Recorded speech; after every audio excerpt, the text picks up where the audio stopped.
because the world is using our currency, and we can do that as long as they use our currency. But I think it's going to end at some point. They're going to quit using our dollars as reserve currency. I mean, I watched your interview with Putin, and one of the things, whether you hate him or not, one of the things he said that is true is when we sanctioned him, before we sanctioned Russia, 70% of their transactions were in US dollars. And after the sanctions, it's less than 20% of their transactions are in US dollars.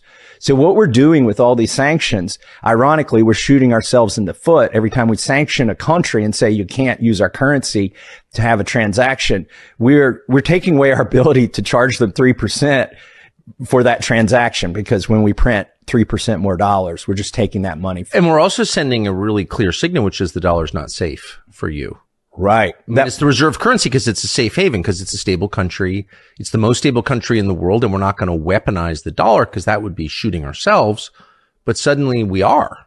And they'll tolerate like 3% because if we're not backed by dollars, we're backed by aircraft carriers right now. So they'll sort of tolerate that 3%. But one of the things we recently did in Congress, we passed something called the Repo Act, where we said we're just going to seize all of Russia's sovereign assets in the United States. Well, it turns out a lot of that is treasury debt that they've agreed to buy so that they can hold dollars.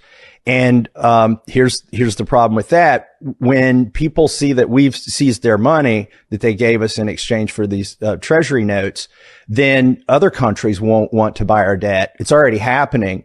And the price of a long-term bond that the treasury puts out it's already gone above 4%. It's like over 4.5%. And they don't want to buy them anymore because, we probably wouldn't seize Great Britain's assets, but I could see us seizing China's assets. That seems like theft.